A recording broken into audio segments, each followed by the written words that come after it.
امریکی صدر Donald Trump نے پھر دہرایا ہے کہ ایران کے خلاف جنگ بہت جلد ختم ہوگی، لیکن کیسے ختم ہوگی اور کیا اہداف حاصل کیے گئے ہیں اس پر کوئی واضح حکمت عملی موجود نہیں۔ آج 13ویں دن بھی مشرق وسطی آگ اور دھماکوں کی زد میں ہے۔ اسرائیل نے اعلان کیا ہے کہ اس نے ایران کے خلاف وسیع پیمانے پر حملوں کا تازہ سلسلہ شروع کر دیا ہے، اور بیروت میں کم از کم 8 افراد کی ہلاکت کے بعد لبنان کے مشرقی حصوں میں نئی ایویکویشن ہدایات جاری کی گئی ہیں، جبکہ ایران نے آبنائے ہرمز میں 3 مزید بحری جہازوں کے علاوہ بعض خلیجی ممالک کی تیل کی تنصیبات کو بھی نشانہ بنایا ہے۔ میں ہوں غزنفر حیدر اور یہ آج BBC نیوز اردو کے پروگرام جہانما کی ہماری ٹاپ سٹوری ہے۔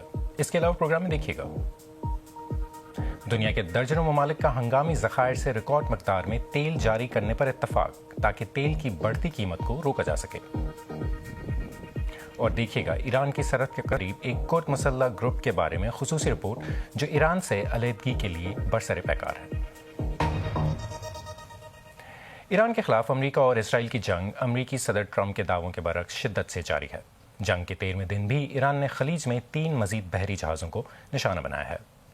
عراق کے ساحل کے قریب ایک امریکی ٹینکر کو ایک بارود سے بھری بغیر پائلٹ والی اسپیڈ بوٹ سے نشانہ بنایا گیا۔ اس میں ایک شخص ہلاک ہوا، دوسرا ٹینکر یونانی تھا اور تیسرا ایک چینی جہاز تھا۔ اس کے علاوہ خلیجی ممالک بھی ایرانی میزائلوں کے نشانے پر رہے۔ مزید تفصیل ایلسن فریمن کی اس رپورٹ میں، جسے پیش کر رہے ہیں سمیت ککرو۔ بارود سے بھری ایرانی کشتیوں کے مبینہ حملے میں یہ ایندھن کے ٹینکرز آگ کی لپیٹ میں ہیں۔ ایک شخص ہلاک بھی ہو گئے۔ عمان میں ایک ڈرون تیل کی تنصیب سے جا ٹکرایا۔ ایران کی جانب سے یہ تمام علامات اس بات کی نشاندہی کرتے ہیں کہ یہ جنگ پورے خطے کو اپنی لپیٹ میں لے رہی ہے اور اس کے اثرات پوری دنیا پر پڑ سکتے ہیں۔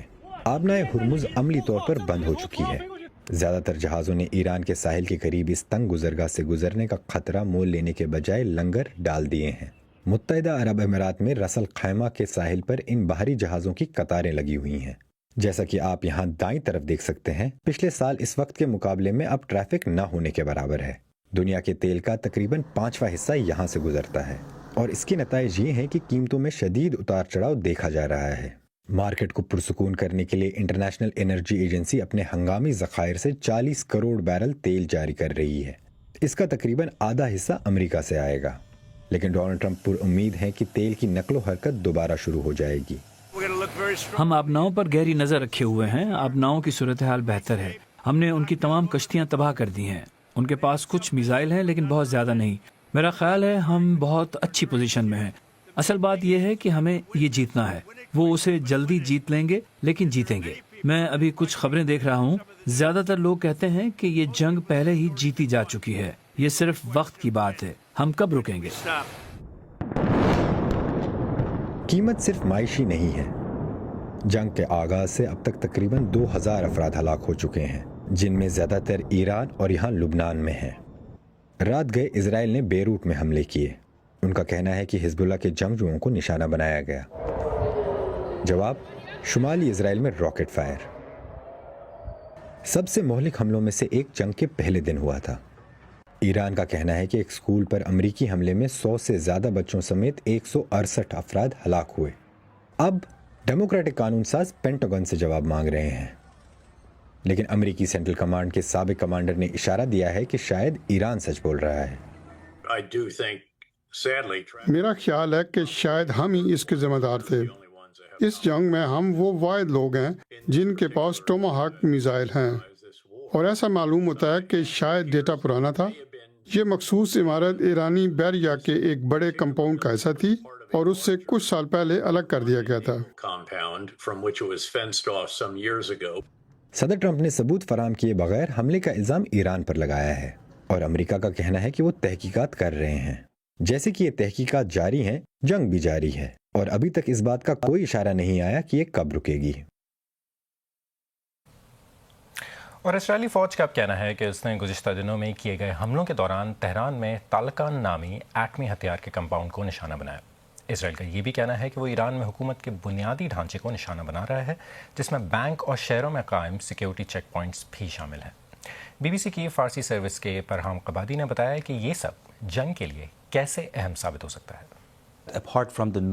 پچھلے کچھ دنوں میں ہونے والی بمباری کے علاوہ ہم نے دیکھا کہ ایران میں کچھ چیک پوائنٹس کو ڈرونز کے ذریعے نشانہ بنایا گیا ہے اور کچھ سیکیورٹی فورسز کے اہلکار ہلاک ہوئے۔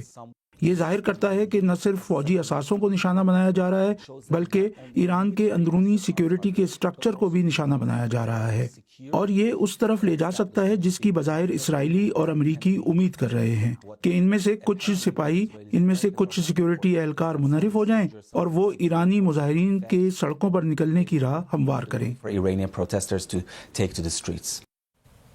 اور دوسری طرف سفارتی محاذ پر اقوام متحدہ کی سیکیورٹی کونسل نے گزشتہ رات ایک قرارداد پاس کی جس میں ایران کی جانب سے خلیجی ممالک اور اردن پر حملوں کی مذمت کی گئی ہے اور انہیں روکنے کا مطالبہ بھی کیا گیا ہے۔ خلیجی ممالک کی جانب سے پیش کی گئی اس قرارداد میں امریکہ اور اسرائیل کے فضائی حملوں کا کوئی ذکر نہیں تھا۔ چین اور روس نے اس ووٹنگ میں حصہ نہیں لیا۔ ان سب کے بعد ایرانی سفیر کا رد عمل کچھ یوں تھا۔ آج کی کارروائی بعض اراکین کے سیاسی ایجنڈوں کے حصول میں سیکیورٹی کونسل کے مینڈیٹ کے کھلے عام غلط استعمال کی نمائندگی کرتی ہے۔ یہ وہ ریاستیں ہیں جو میرے ملک کے خلاف جارحیت کی وحشیانہ جنگ کی ذمہ دار ہیں۔ اور اس بارے میں مزید بات کرنے کے لیے ہمارے ساتھ اس وقت موجود ہیں مشرق وسطی کے تجزیہ کار ثقلین امام۔ ثقلین صاحب، سب سے پہلے تو ہمیں یہ بتائیں کہ صدر ٹرمپ کہہ رہے ہیں کہ جنگ جو ہے وہ جلد ختم ہوگی، لیکن کیا ایسا ہوتا نظر آ رہا ہے؟ کیسے ختم ہوگی جنگ؟ غضنفر، صدر ٹرمپ کا یہ دعویٰ کہ جنگ جو ہے تقریباً 1 گھنٹے میں یا چند گھنٹوں میں، اور ہم تقریباً جیت چکے ہوئے، جیسا کہ انہوں نے 3 دن پہلے یہ اعلان کیا تھا۔ اگر آپ تازہ حالات دیکھیں تو زمینی حقائق سے ان کا کوئی تعلق نہیں بنتا۔ امریکہ نے جو آپریشن ایپک فیوری کے تحت جو ایران کے ڈیفنس سٹرکچر کو مفلوج کرنے کی کوشش کی اور مسلسل بمباری کی، اور یہ کہا کہ ان کے تمام سٹاک پائلز، سائلوز، ٹنلز اور بحریہ اور فضائیہ اور ان کی زمینی افواج اور میزائل فوج تباہ کر دی ہے، وہ آپ اس کا جواب اب یہ دیکھ لیں کہ آج 13واں دن ہے اور آج بھی ایران کے جوابی حملے بھرپور جاری ہیں، ڈرونز کے حملے بھرپور جاری ہیں، جبکہ اسرائیل اور امریکہ کا جو ایئر ڈیفنس جو سسٹم ہے اس کے انٹرسیپٹرز ڈپلینش ہونا شروع ہو گئے، یعنی کم ختم ہونا شروع ہو رہے ہیں۔ اس کے اشارے بہت واضح ہیں۔ تو اس لیے جنگ اس وقت تک ختم ہوتی نظر نہیں آتی جب تک کہ امریکہ ایران کی 3 کڑی شرائط کو تسلیم نہیں کر لیتا، جو ایران نے کہا ہے کہ یعنی کہ جس میں اپنی خود مختاری کی بات کی ہے، یعنی تمام حقوق تسلیم کیا جائے، جنگی نقصان کا تعاونات دیا جائے اور دوبارہ جارحیت نہ ہونے کی ٹھوس بین الاقوامی ضمانت دی جائے۔ اچھا یہ بتائیں، میں سوری آپ کو انٹرپٹ کر رہا ہوں، کہ ایران کی جو حکمت عملی ہے وہ یہ نظر آ رہی ہے کہ اس جنگ کو بہت زیادہ مہنگا کر دیا جائے، کاسٹلی کر دیا جائے، تو کیا ان کی یہ پالیسی جو ہے وہ کامیاب ہو رہی ہے؟ دیکھیے گا ایران کی جو آپ جو کاسٹ آف وار جو ہے دنیا کے لیے ایک قیمت کا بڑھانا جو ہے، یہ اگر آپ دیکھیں تو یہ مکمل طور پر کامیاب پالیسی نظر آ رہی ہے ان کی۔ اس وقت تیل کی قیمت جس طرح بڑھ گئی ہوئی، پوری عالمی معیشت ہلنا شروع ہو گئی ہوئی ہے۔ آپ یہ دیکھ لیجیے جو دنیا بھر کے جو اسٹاک مارکیٹس ہیں ان میں $6 ٹریلین کا صفایا ہو چکا ہوا ہے۔ تو ایران نے ثابت کر دیا کہ وہ اپنی تیل کی برآمدات نہیں کر سکے گا تو وہ دنیا کے لیے بھی توانائی کی جو سپلائی ہے اس کو وہ محفوظ نہیں رہنے دے گا۔ تو تیل کی قیمت $100 تو اس وقت چل رہی ہے، اور یہ اسٹریٹجک ریزروز ریلیز کرنے کے بعد جو مارکیٹ کو تھوڑا سا کام آیا ہے اس کے نتیجے میں کم ہوتی قیمت ہے، لیکن یہ اسٹریٹجک ریزرو آپ نے جس طرح بتایا ابھی اپنے پروگرام میں کہ یہ بہت عارضی فائدہ دے سکتے ہیں، عارضی ریلیف، تو یہ تو بڑھے گی اوپر۔ اور پھر آپ نے یہ بھی بیان سن لیا پاسداران انقلاب کے یعنی IRGC کا کہ وہ اتنی سختی کریں گے $200 فی بیرل تک لے جائیں گے قیمت کو۔ تو یہ جنگ تو ناقابل برداشت ہو جائے گی پوری یورپ کے لیے، پوری دنیا کے لیے۔ تو یہ قسم کے ایران نے ایک بڑی اکنامک ہٹ کیا ہے پوری دنیا کے سامنے اور اپنے اب مطالبات بنوانے کے لیے، تو ان کا یہ ہتھیار آپ سمجھیں تو بہت ہی مؤثر ثابت ہو رہا ہے۔ لندن سے ثقلین امام، ہم سے بات کرنے کا بہت بہت شکریہ۔ دنیا کے درجنوں ممالک نے ہنگامی ذخائر سے ریکارڈ مقدار میں تیل جاری کرنے پر اتفاق کیا ہے تاکہ رسد کی کمی اور تیزی سے بڑھتی قیمتوں کو قابو کیا جا سکے۔ آج ٹرینڈنگ میں اسی پہ بات کریں گے۔ انٹرنیشنل انرجی ایجنسی کے تمام 32 رکن ممالک، جن میں امریکہ، برطانیہ اور دیگر بڑی معیشتیں شامل ہیں، مجموعی طور پر 400 ملین بیرل تیل مارکیٹ میں لانے پر متفق ہوئے ہیں۔ یہ IEA کی تاریخ میں ہنگامی ذخائر سے تیل کی سب سے بڑی مشترکہ ریلیز ہے۔ یہ تیل کسی ایک جگہ موجود نہیں ہوتا۔ IEA کے رکن ممالک اپنے استعمال کے تقریباً 90 دن کے برابر تیل ہنگامی ذخائر میں رکھتے ہیں، جو مختلف ٹرمینلز، ریفائنریوں اور سرکاری ذخیرہ گاہوں میں محفوظ ہوتا ہے۔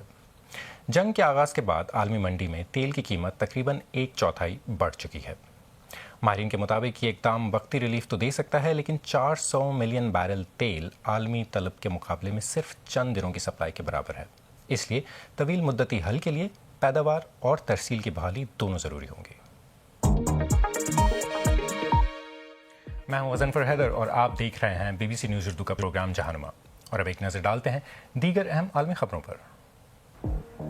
اقوام متحدہ کے ادارے یونیسیف کا کہنا ہے کہ مشرق وسطی میں جنگ شروع ہونے کے بعد سے اب تک 1100 سے زائد بچوں کے مارے جانے یا زخمی ہونے کی اطلاع ملی ہے۔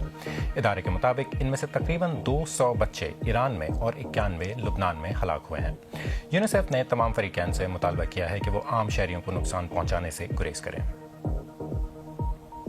ایران کے خلاف جنگ سے قبل گزشتہ ماہ FBI نے قانون نافذ کرنے والے اداروں کو خبردار کیا تھا کہ ایران جواباً کیلیفورنیا میں سرپرائز ڈرون اٹیک کر سکتا ہے۔ کیلیفورنیا کے گورنر گیون نیوسم نے سوشل میڈیا پر کہا ہے کہ انہیں کسی بھی فوری خطرے کے بارے میں معلوم نہیں ہے، لیکن وہ سیکیورٹی اور انٹیلیجنس حکام سے مسلسل رابطے میں ہیں۔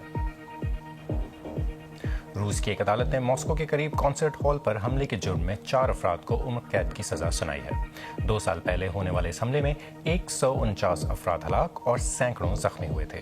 اس حملے میں 4 تاجک شہریوں نے اپنے جرم کا اعتراف کر لیا تھا اور نام نہاد دولت اسلامیہ سے وابستہ ایک گروہ نے اس حملے کی ذمہ داری قبول کی تھی۔ ان کے ساتھ مزید 11 ساتھیوں کو بھی عمر قید کی سزا سنا دی گئی ہے۔ پچھلے ہفتے کے دوران امریکہ اور اسرائیل نے ایران پر حملے شدید تر کر دیے ہیں، خاص طور سے مغربی ایران کے کردستانی خطے میں تعینات ایرانی سیکیورٹی فورسز کے خلاف۔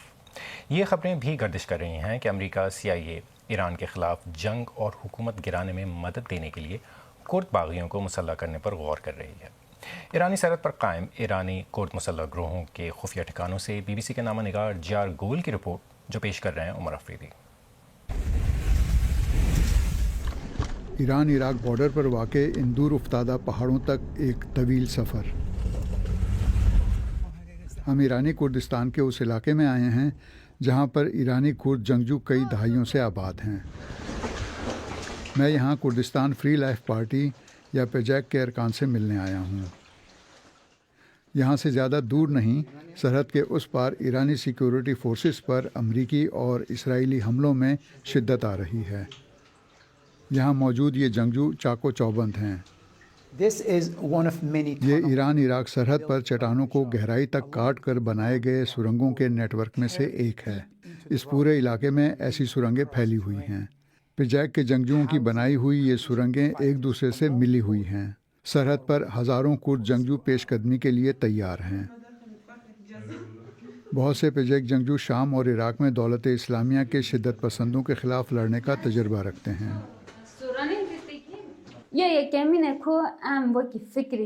ہم نظریاتی اور اخلاقی طور پر لڑنے کے لیے تیار ہیں۔ ہمارے بہت سے ارکان ایرانی کردستان پہنچ چکے ہیں۔ اگر ضروری ہوا تو میں بھی جانے کے لیے تیار ہوں۔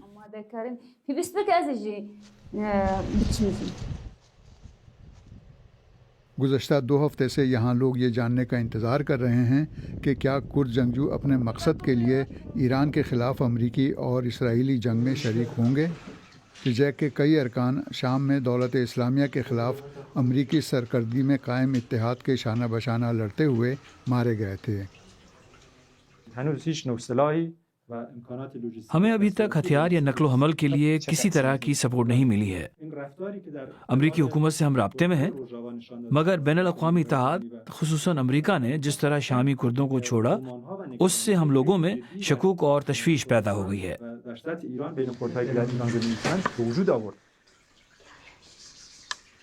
امریکہ کی طرف سے شامی کردوں کی حمایت ختم کرنے کی تلخ یادیں ابھی تازہ ہیں۔ سوال یہ ہے کہ کیا وہ امریکہ پر پھر سے بھروسہ کر کے ایران کے خلاف جنگ میں شامل ہو جائیں گے؟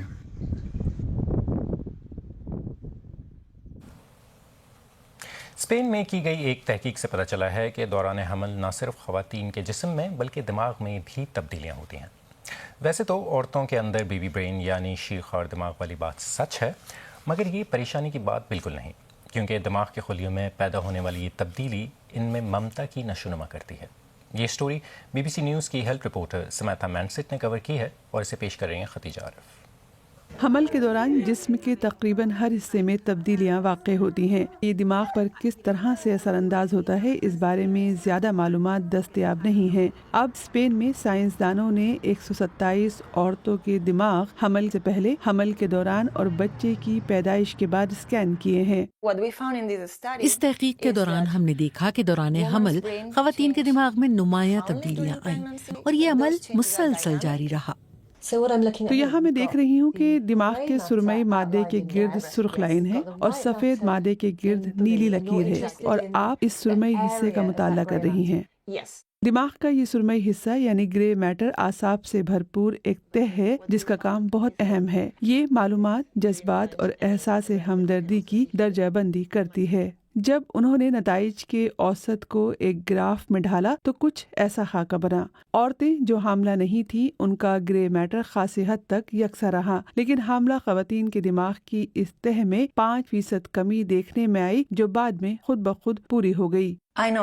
میں جانتی ہوں بظاہر یہ برا لگتا ہے, مگر لگنا نہیں چاہیے, کیونکہ دماغ کے اندر جیسا کہ زندگی میں بھی بعض اوقات کمی اچھی ہوتی ہے. ہم اس کے لیے ایک ایسے پیڑ کی مثال لیتے ہیں جس کی بہت سی شاخیں ہوں, تو آپ ان میں سے چند کو اس لیے کاٹ دیتے ہیں تاکہ درخت کی اہم شاخیں زیادہ پھلیں پھولیں. محققین کے مشاہدے میں آیا ہے کہ جن عورتوں کے دماغ میں تبدیلی آئی انہوں نے اطمینان اور اپنے بچوں سے لگاؤ کا زیادہ مظاہرہ کیا. اب تک کے نتائج بتاتے ہیں کہ دماغ میں واقع ہونے والی تبدیلی میں ہارمونز کا بڑا ہاتھ ہے. اس تحقیق میں شریک عورتوں میں مامتا سے متعلق خیالات بدل رہے ہیں. میرے خیال میں وقت آ گیا ہے کہ ہم ماؤں سے برتاؤ کے بارے میں پھر سے غور کریں. وہ بڑی تبدیلی سے گزرتی ہیں. ہمیں سمجھنا چاہیے کہ وہ جیسے اپنے خول سے باہر آ رہی ہیں دوسروں سے الگ تھلگ, ہمیں اس تبدیلی کو قبول کرنا ہوگا, ان کی مدد کو آنا ہوگا اور وہ جو بننے جا رہی ہیں اس پر خوش ہونا پڑے گا. آج BBC نیوز اردو کے پروگرام جہانما میں بس اتنا ہی. پروگرام میں شامل سٹوریز اور تازہ ترین خبروں کے لیے ہماری ویب سائٹ bbc.com/urdu پر آئیں. BBC نیوز اردو کے انسٹاگرام, ٹک ٹاک, یوٹیوب, فیس بک اور ایکس اکاؤنٹ کو فالو کریں. غضنفر حیدر کو اب اجازت دیں. کل پھر ملاقات ہوگی تازہ خبروں کے ساتھ.